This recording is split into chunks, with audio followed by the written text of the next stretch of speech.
Hello and welcome to my guide to achieve gold on Super License S8, which is a 1 lap time attack around Interlagos using a Pagani Zonda R. You will need to achieve a time of less than 1 minute 31.5 seconds to get gold. I've done it in 1 minute 30.043 and I'll show you how. I use manual gears and no assists apart from ABS and weak. And a couple of things about this car. It seems to have quite a rearward aero balance, meaning when you're at higher speed it's got a tendency to understeer. But when you're at lower speed and there's less aero, it's got a tendency to then oversteer, being quite a powerful rear-wheel drive car. So you need to be quite delicate at the throttle in the lower speed corners, but also brake nice and early and get it slowed down and steer in quite delicately for the higher speed corners.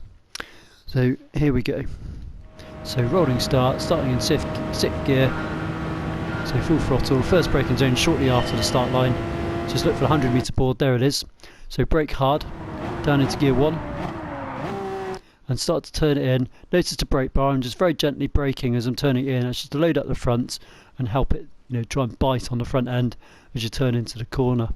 And just get it back up to gear 2. Now remember what I was saying about it being quite oversteer in the low speed corners. I got a bit of a swapper on here into the second corner of the Senna S.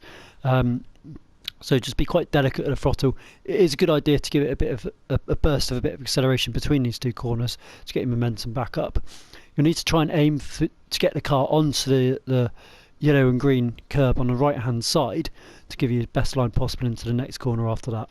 So here we go. So I've got a bit of a swapper on, I corrected that and onto the curb there, and get in 4th gear, try and get as power as early as you can using the full width of the track there, right onto that curb, into 5th gear, into 6th, and next braking zone is again at the 100 metre marker board, and brake hard down into gear 2 and delicately off the brakes as you turn it in, back up to gear 3 for better traction and start to give it full beans using all the width of the track, and bring it back to the left hand side. Next braking zone is midway between 100 and the 50 metre marker boards.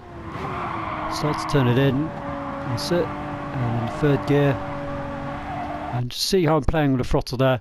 Just try and listening to when the tyres are starting to squeal, coming off the throttle, and when it's starting to turn in a bit more than I need it to, so going back on the throttle. Just kind of teasing the understeer to tease it around the corner. And so next braking zones, as soon as I've got it straightened up after that bend, I'm just going to go hard on the brakes, about this point here, down into gear 2 and then 1. Start to turn it in, again trail braking, back up to gear 2. And as you turn it in here, just note the brake bar, just very, very gently braking, just a bit of trail braking to help it turn. And then be careful of the throttle here, I've got a bit too much wheel spin. Into 3rd, and bring it back to the left hand side and brake again. Down into gear 1, and back up to gear 2. Careful of the throttle, now note it's about 90% throttle there. That seems to be about as much as you can give it without making it spin up and step out sideways. So we're into gear 3 and turn it in, and again just playing with the throttle there, just careful not to take it too sideways. And next braking zones, about this kind of distance, about a few car lengths just from that 50 metre marker board on the right hand side there.